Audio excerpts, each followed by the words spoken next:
8 de la mañana con 12 minutos, 8 con 12 minutos. Saludamos a nuestra siguiente invitada. Se trata de la asambleísta por el Partido Social Cristiano, Marjorie Chávez, que se encuentra ya con nosotros vía telemática. ¿Cómo está, legisladora Chávez? Buenos días, bienvenida, gracias por acompañarnos. Le saludamos a Alexis Moncayo, quien le habla, Licenia Espinel.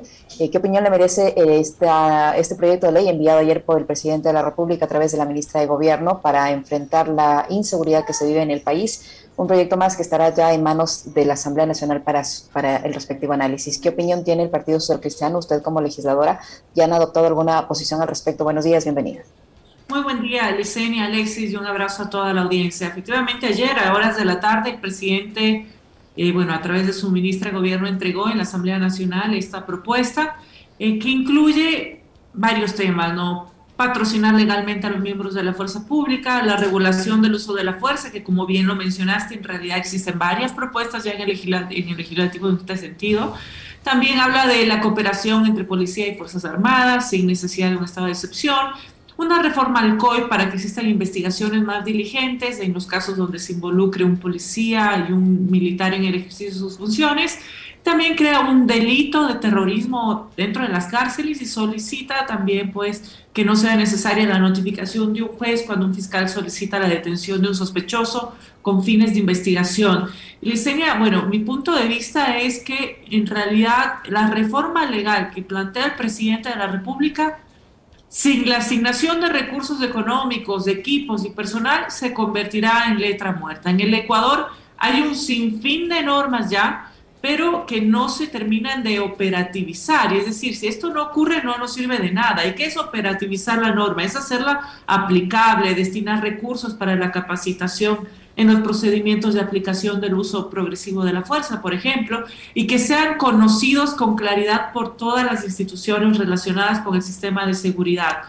Sobre patrocinar legalmente a los miembros de la policía, incluirá contratar abogados para que cumplan esta función, destinar recursos para su trabajo diario, desde suministros de oficina hasta equipos, una adecuada defensa, etcétera. Y se debe tomar en cuenta el presupuesto para hacer efectiva esta propuesta. Cuando nos habla de facilitar la cooperación entre policía y fuerzas armadas sin mediar un estado de excepción, esto tiene que hacerse tomando en cuenta que la formación de ambos y los equipos que utilizan son muy diferentes, pues por la naturaleza de sus funciones, ¿verdad? Las Fuerzas Armadas se encarga de la defensa y soberanía e integridad territorial del Estado, y enfrentar posibles amenazas que no tienen que ver con la delincuencia común. Puede actuar de manera complementaria en el orden público y la seguridad ciudadana. Considero que para hacer efectiva una propuesta como esta, pues debe existir una reforma constitucional, porque nosotros tenemos hasta sentencias que hablan sobre este tema, ¿verdad? Tenemos la sentencia creo que es la 3320 del 5 de mayo del 21, donde ya nos indica con claridad la Corte Interamericana de Derechos Humanos que ha establecido que el Estado debe tener un límite máximo del uso de las Fuerzas Armadas para el control de disturbios internos. El trabajo de las Fuerzas Armadas para controlar el orden público también tiene que observar estos estándares de derechos humanos. Entonces, para este tema puntual, yo creo que tiene que existir una reforma constitucional. Y sobre la diligencia en las investigaciones, creo yo que difícilmente es un tema que se lo conseguirá con una reforma legal. Ahí realmente es necesario, por ejemplo, el Consejo de la Judicatura establezca otros parámetros de evaluación para verificar cómo se desarrollan los procesos legales, tanto jueces y fiscales encargados de este tipo de delitos. La diligencia y el profesionalismo, Licenia, son habilidades blandas que no se desarrollan a partir de una ley, sino a través de la experiencia y la retroalimentación continua de los funcionarios. Y sobre la creación del delito de terrorismo dentro de las cárceles, esto puede ser disuasivo a quienes han ejecutado los asesinatos en los centros de detención, pero mientras no se quiebre el control de las bandas delincuenciales en los centros penitenciarios, mientras que la ley establezca un nuevo delito, realmente poco o nada servirá para evitar el problema. Ya, yo lo he dicho en varias ocasiones, el problema de las cárceles requiere un sistema de asistencia internacional. No solo es importante la reubicación de las bandas delincuenciales, es necesario reducir también el hacinamiento carcelario y luchar contra la corrupción para enfrentar este problema. ¿Cómo está, legisladora? Qué gusto saludarle y poder conversar con usted. Yo coincido, realmente la visión que usted en la introducción de la respuesta que le ha dado a Licenia me parece que es la que tenemos la gran mayoría de ecuatorianos, con una ley, por muy buena que ésta sea, y no sabemos si es que lo es, pero con una ley no se solucionan los problemas de seguridad del país, si es que no se destinan los recursos y la logística necesaria para dotar a la fuerza pública de las herramientas precisamente para la lucha contra la corrupción. Entonces, por un lado eso. Por otro, hablábamos hace un momento con un abogado constitucionalista que tiene mucha experiencia también en el ámbito de la asesoría legislativa, y él nos decía entre 8 y 10 meses, ¿no? En promedio 9 meses le va a tomar a la Asamblea tramitar este proyecto de ley. Y yo le pregunto esto a usted, porque también pasa por lo político, las decisiones en la Asamblea tienen que ver con eso, la relación con el Ejecutivo es política. Tomarse 9 meses para aprobar una ley que para el país y para el propio gobierno es emergente, es urgente, ¿no va a ser pretexto para que exista una nueva pugna entre Ejecutivo y Asamblea?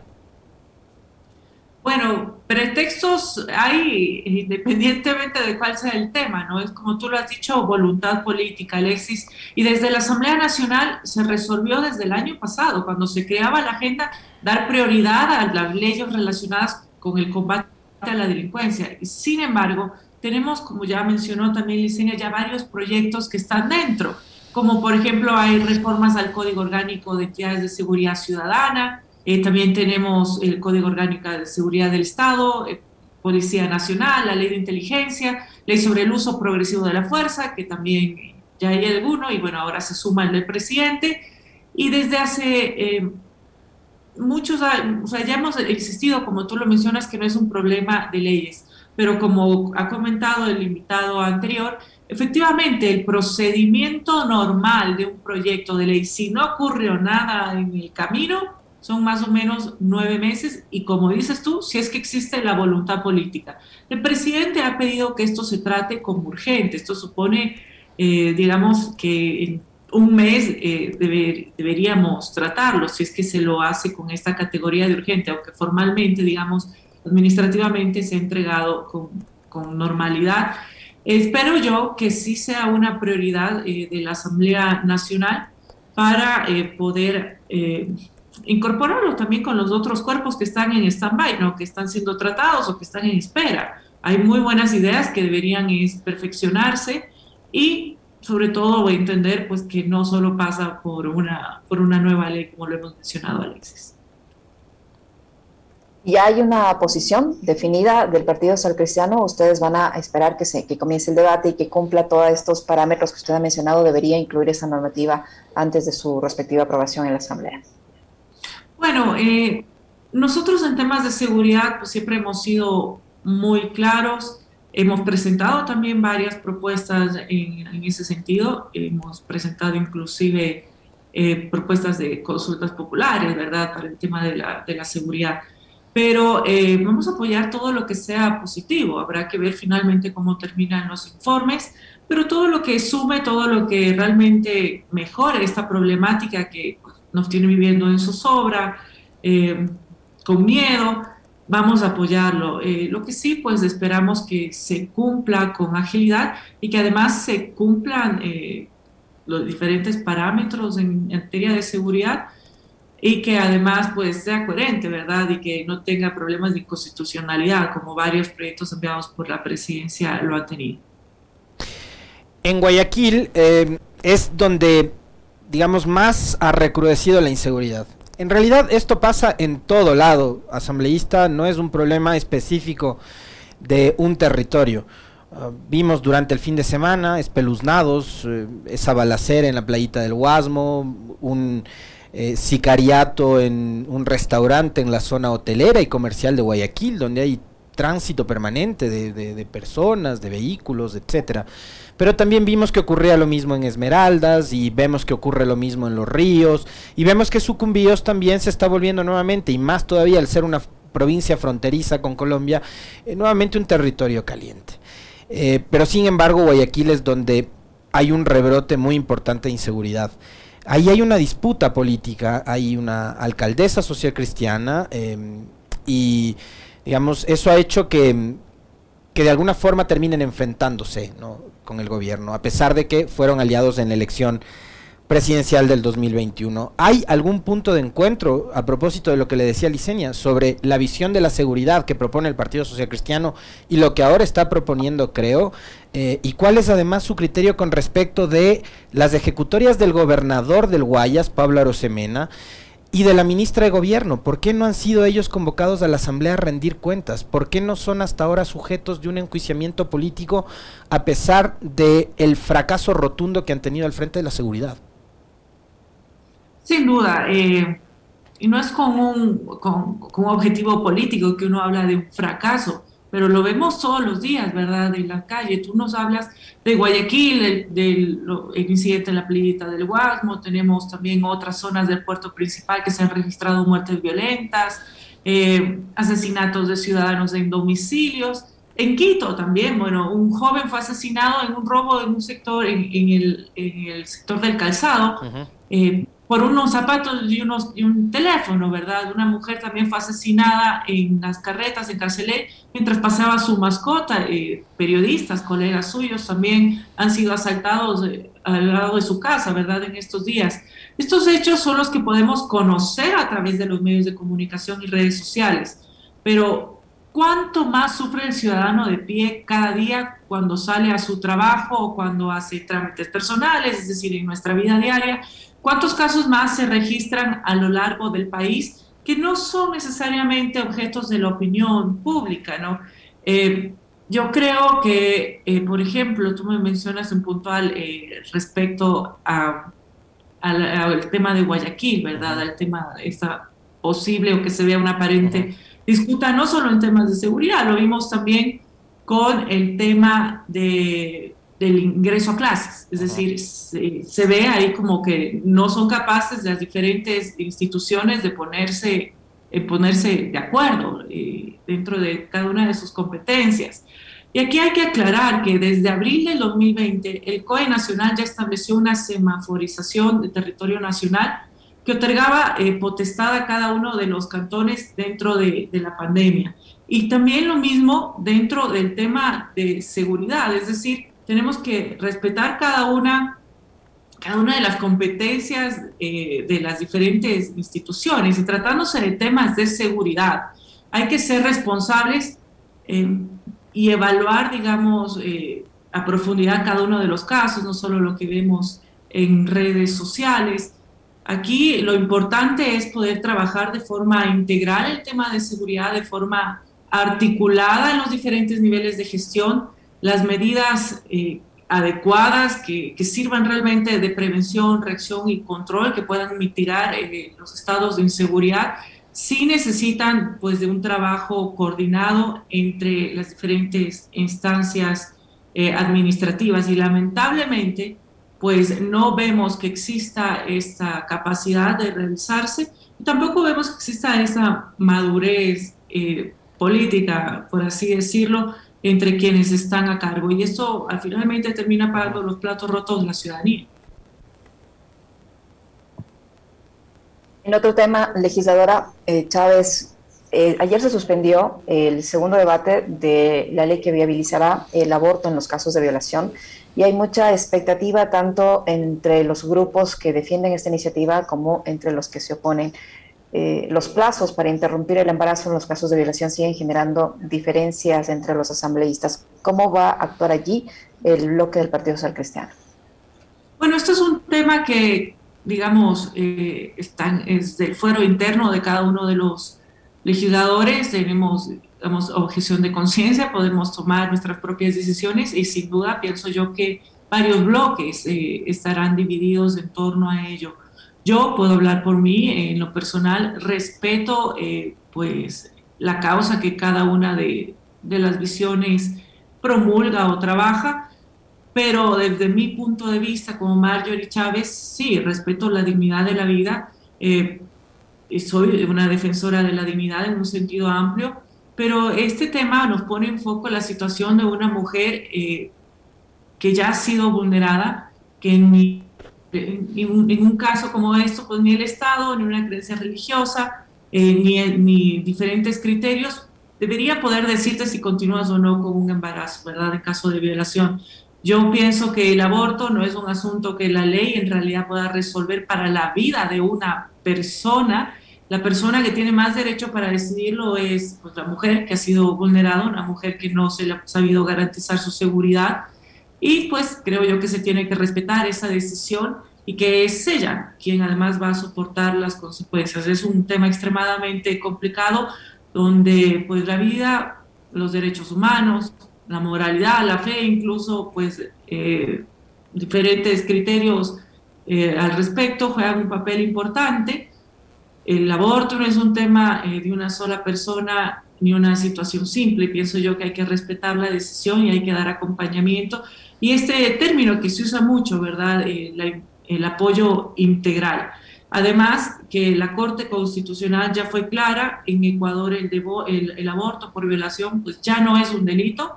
Lo que nos corresponde a nosotros pues es realizar una norma para poder tener claro los procedimientos, tiempos, y en este caso, bueno, hemos visto que se han realizado 2 informes que tienen diferencias en plazos, en los requisitos y sobre todo en el tema de la objeción de conciencia. Yo en lo personal, como lo dije, no estoy de acuerdo, no apoyo el aborto porque yo realmente no entiendo la diferencia de un bebé antes de nacer que después de haber nacido, pero no estoy de acuerdo que se criminalice una mujer que ya ha sido vulnerada. Y además creo que tenemos que cumplir como Asamblea Nacional y respetar la institucionalidad. La Corte ya ha dicho que el aborto por violación no es un delito y nos guste o no nos guste, tenemos que hacer nuestro trabajo ahora. Hay varias observaciones que yo puedo tener, sobre todo a la objeción de conciencia. Por definición, creo yo que es individual, no se puede establecer una objeción de conciencia colectiva o institucional.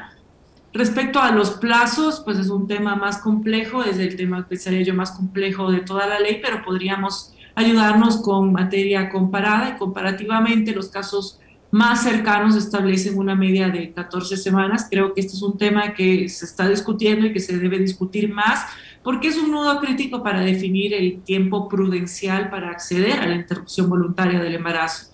Y también otro de los nudos críticos son los requisitos y el acceso a la justicia en el Ecuador presenta ya trabas de toda la vida, no se digan en estos casos. Y en los lugares alejados de centros urbanos es más complejo por las distancias y la posibilidad de movilizarse para realizar trámites. Entonces yo creo que sí es importante considerar estos temas y importante presentar un documento en el cual se indique la razón por la cual se está accediendo a la interrupción voluntaria del embarazo, sea la persona afectada o en este caso también, dependiendo del caso, la Casa de Salud, quien direccione a la Fiscalía para su investigación.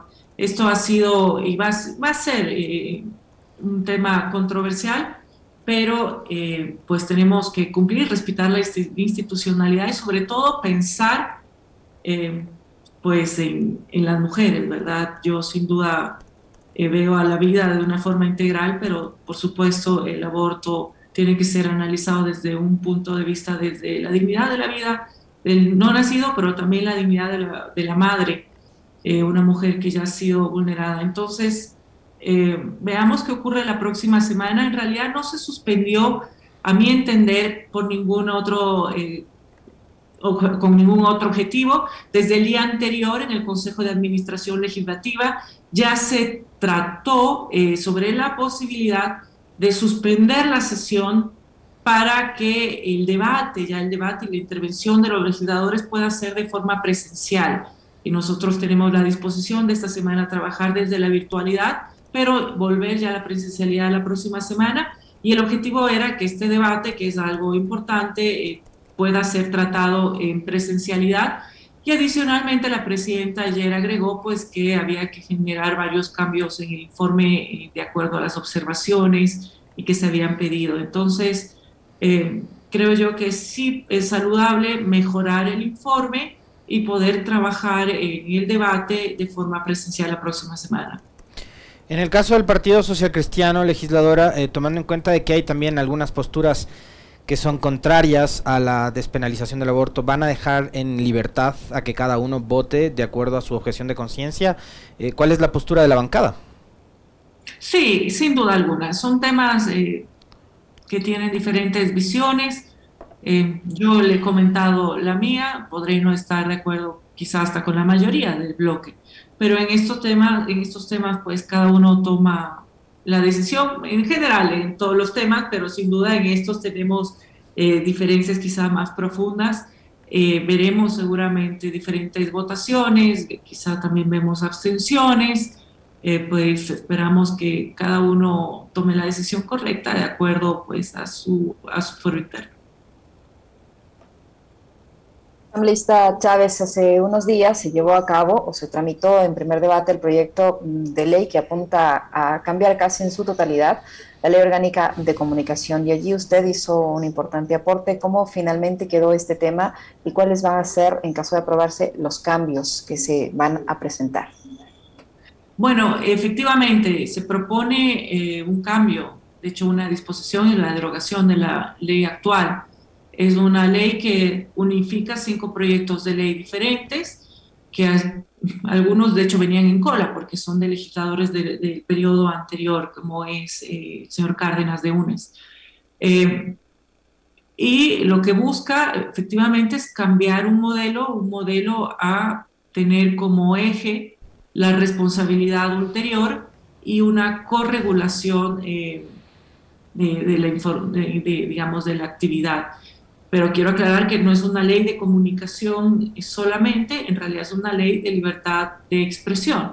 Es una ley que abarca no solo a los comunicadores, por supuesto los protege, da herramientas, genera incentivos, pero es una ley para todos los ciudadanos que puedan, digamos, expresarse libremente, una ley que incluye también como un elemento de desarrollo a todos los medios digitales.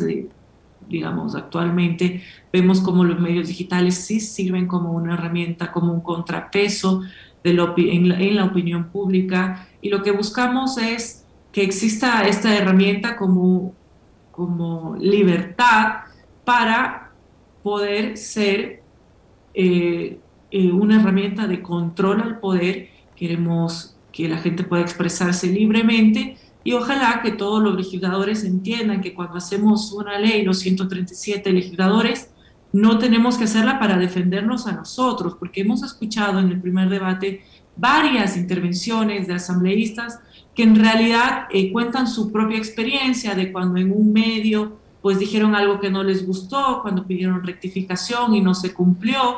Aquí estamos haciendo una ley no para favorecer a quienes estamos en el ejercicio de un cargo de elección popular o de poder, más bien estamos haciendo una ley que permita a la ciudadanía expresarse con libertad y ser justamente esta herramienta, este contrapeso hacia quienes tienen el poder. Por supuesto, es además una ley que cumple todos los estándares internacionales en materia de derechos humanos y libertad de expresión, las recomendaciones de la Corte Interamericana de Derechos Humanos, y también cumple las disposiciones nacionales, como por ejemplo el mantener el Consejo de Comunicación, que es, digamos, un mandato constitucional por consulta popular. Ahora, más allá de garantizar la libertad de prensa, ¿cómo hacemos para garantizar también los derechos de absolutamente todos los ciudadanos? Derechos que pueden ser vulnerados, estimada legisladora, por un mal titular, por ejemplo, de un periódico, o el mal titular de una nota de prensa. Esta semana, por ejemplo, hemos visto ejemplos, ¿no?, de medios y periodistas que se supone que hacen un trabajo profesional, publicando notas, tomando como fuentes tweets y sin contrastar ni verificar. Hace algunas semanas o meses vimos como en un programa de televisión abierta, bueno, finalmente salió del aire a la siguiente semana, pero se les ocurrió llamarle cabrón a un actor político, a un dirigente indígena, al presidente de la organización social más grande que tiene este país, que es Leonidas Issa.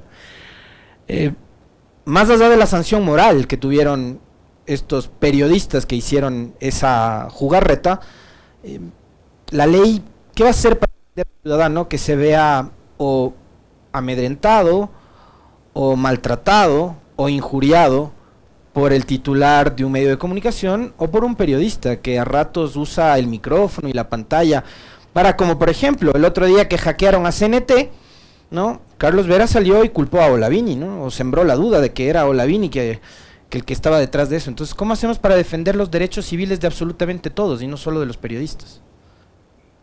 Así es, digamos, tenemos que utilizar las herramientas, pero esta herramienta no pasa por una institución tercera, alterna, independiente, que juzgue o censure o defina multas, etc.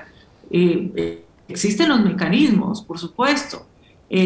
Casos de calumnia e injuria están claramente identificados, es decir, es el sistema de justicia quien tiene que actuar, tienen que existir las herramientas y si te ves afectado, pues tienes que utilizar las herramientas. Existe, por supuesto, la rectificación, la réplica, de acuerdo a los estándares internacionales, que puedes pedirlo, o bueno, con la ley actual muchas veces uno lo pide y no te hacen la rectificación, ¿verdad?, ni la réplica. Lo que intentamos es fortalecer estos mecanismos para que quien se vea afectado pueda tener acceso sin dilaciones o a veces hasta caso omiso, ¿verdad? Rectificación, réplica. Esta ley lo que hace también es poner de acuerdo a los estándares internacionales delitos como la calumnia y la injuria, que están tipificados en nuestro, digamos, código vigente, pero de forma diferente a los estándares internacionales. Las herramientas para poder defenderte en estos casos van a existir y van a estar fortalecidas, y también necesitamos, por supuesto, un sistema de justicia que vaya de la mano, que actúe de forma eficaz. En estos casos puntuales que tú manejas también, que no me comentas, hay que diferenciar la opinión pública y la opinión personal también de ciertos actores que pueden llegar a ser influyentes, de la información.